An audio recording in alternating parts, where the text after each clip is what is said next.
deathless titans placed upon the face of the earth 3 generations of men. The first of them being men of gold. Becoming too close to gods themselves, Cronus ended their time on earth with an eternal sleep. A second generation came to be, the men of silver. Unwilling to serve the titans and make sacrifices upon the holy altars, as all men shall do, they are condemned to dwell under the earth for all eternity. Finally, a third generation, the men of bronze, a brazen race, sprung from the ash tree, terrible and strong are they. Join me as I tell you the tales of the men of bronze. This is Dragon's Blood. Beware Brontes. Episode 28. Gamden and Kepri walked into the aperture of the cave. Just a few steps inside, a horrible smell assaulted his olfactory organs. Trying not to vomit, he said to Kepri, "There's that smell from my second sight. It smells of rotting flesh." A few steps more, and the cave shaft narrowed to the point where he had to walk almost doubled over. The floor was smooth, but the walls and ceiling were jagged with knife-edged rocks that cut his back several times. The tunnel gently sloped downward, and the daylight diminished with every step. Then a bend, and they were in inky black darkness. Seeing through Kepri's eyes, he went on until a fork to the left and the right. "To the left, Kepri," whispered Gamden. Perspiring profusely from the heat and humidity, he took a kerchief and tied it about his brow to stop the sweat from stinging his eyes. Moving on, they entered into a large chamber lit by an eerie green glow. Brackish black pools of water littered the floor. Stalagmite and stalactite were carved into the images of grotesque, false gods. Looking around, Gamden noticed the glow was coming from bioluminescent moss covering the walls, which seemed to be moving. Stepping closer to the wall, he saw insects with no eyes emanating the same green glow, foraging through the moss. In his peripheral vision, a luminous eyeless spider ran across and pounced on the insect, injecting deadly poison, then wrapped it in silk for its dinner. Gamden shuddered at the sight of the mutated insects and thought it best to get going. Kepri was becoming agitated at how long he had to spend in the heat and growled, letting Gamden know. At the back of the chamber were 2 more tunnels. Recalling his memories, he walked into the left, with Kepri at his heels. The tunnel split again. Keeping left, they entered another large chamber, bathed in the same green glow as the one before. In the center, hewn from a large stalagmite, was a table where the woman lay. In the corner, lying on the floor, was a man of skin and bones, bound hand and foot with leather thongs, who, by the looks, had been dead for days. Kepri paced about, mouth agape, tasting the stale air for unseen enemies. Unfastening Mutal's invention from the bandolier, he got to work unfolding it. As he did so, the metal buckles rattled against each other. The man in the corner rolled over and said, "Don't eat me. Please, don't eat me." Scared out of his wits, Gamden jumped back with a gasp. Before the man could say another word, he raced across the room, then cupped his hand over the man's mouth. Leaning in close to the other's ear, Gamden said in a hoarse whisper. "Shut up! Shut up! I'm here to free the woman." The man's bulging eyes showed comprehension, and he nodded his head. Removing his hand, Gamden continued whispering, "If I cut your bonds, will you help me with the woman?" "I am weak," responded the man. "I haven't eaten in days. They give me water, but nothing else." Gamden remembered the healing potion in the pouch, opened his mouth to speak, stopped as he thought to himself, "Should I use it for the woman or for him? Maybe I can give each half." Making his decision, Gamden said, "Here, drink a little of this. It will help you." Fishing the vial out, he carefully gave the man half the contents. Stopping the vial, he put it back in the pouch. Then, with his knife, cut the thongs. The man didn't move. "Shit," muttered Gamden. "He's too far gone." Running over to the woman, he poured the last of the potion into her mouth. "Come on, come on," whispered Gamden. The woman's eyes fluttered open a few times, then remained closed. The woman didn't move. "Shit, shit, nothing's working." Closing his eyes and clenching his fists, Gamden fought back the fear and desperation. Ackham's words came to him. "Take your time. Stay calm. Do your job. Get her out," he said to himself. Concentrating on the task at hand, he rolled her off the table onto the contraption. Fumbling with the buckles, he soon had the woman wrapped up tightly. By this time, the skin and bones man was on his feet, and he said, I feel better. I think I can help." Taking a step forward and almost falling down, he made his way across the room. Gamden was at the feet of the woman. 2 ropes, about 3 yards long each, attached to the invention, were in his hands. Handing one of them over to Skin and Bones Man, he said, "Take this and help me pull her out. Capri, go find Sunisrat."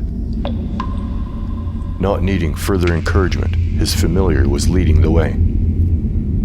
"On 3. 1, 2, 3. They both heaved. The woman didn't move. They looked at each other. "Again," said Gamden. They pulled. The woman moved. Slightly. With each tug, Skin and Bones Man effort was felt, and soon they were making their way down the tunnel. Halfway through the first chamber, shrieks and howls could be heard from where they had just left. When they reached the narrow tunnel to the exit, their pace was slowed, having to be doubled over and pulling a heavy weight began to fatigue them. The sound of bare feet slapping on the floor could be heard running toward them, getting closer by the second. Every muscle in Gamden's body began to burn as a rush of adrenaline kicked in. Skin and Bones Man didn't expect this, and he fell upon the woman to be dragged the rest of the way out of the tunnel. Everyone outside the entrance could hear Gamden grunting and swearing the closer he got. Gamden looked back quickly to see 3 pursuers on all 4s running like dogs, their silver eyes reflecting the fading daylight. Gamden, shouting the word of power for fire, choked the tunnel with blue flames. Having no effect on the men of silver, they burst through the flames to continue the chase. With his heart and lungs ready to explode from the exertion, they raced out from the grotto. Falling down from the fatigue, Gamden collapsed to the ground. Instantaneously, Sunisret ran over, picked up Gamden's limp body, and tucked him under one arm. As he went to pick up the rope and drag the woman away, 2 males and 1 female ran out of the lair. Hideous to behold, Sunisret froze in his tracks for a second. The 3, not expecting so many adversaries, stopped in confusion. "Run!" shouted Akam. The rain beat down on the bald heads of the 3, spilling down their naked bodies. Girdles of human flesh about their waists, where daggers of black iron were strapped. Transfixed by their withered, pale flesh and silver eyes that never blinked, Sunisret could not move. With shrieks and howls, the 3 drew their daggers and charged. Akam drew his sword and was ready for the challenge. "Cover your eyes!" cried Minkari. Standing on the wagon bench, holding a scroll, he spoke the word of power for sunlight. A bright speck of the sun formed above his outstretched hand and shot up into the darkening sky. Swelling to the size of the full moon and as bright as the noonday sun, the landscape was flooded with light. The 3 screamed in pain. From their skin, bulging blue boils formed. The boils burst, belching blue flames, burning the 3 to ash, despite the deluge. As quickly as the blazing orb burst into life, it faded and disappeared. Sunisret fell to his knees, dropped Gamden, then covered his eyes and groaned. "I'm blind. I can't see. Everything is a brilliant white. I was mesmerized. I couldn't close my eyes." Akam ran over, kneeled beside him and said, "Let me look into your eyes." Forcing Sunisret's eyelids open, he scanned his pupils. "I don't think there's any permanent damage." "Minkari, come see and tell me what you think." When there was no response, he shouted once more for Minkari. Mutalu poked his head out from the cargo box of the wagon and said, "After he used the spell on the scroll, he swooned and fell backwards into the wagon and won't wake up." Akam sighed and said to himself, "That was a powerful spell. Took all his strength. He will be asleep for some time to come." Returning his attention back to Sunisret, he asked, "Is your sight better yet?" "I can see blurry outlines now." "I am going to need your help with the woman. Will you be able?"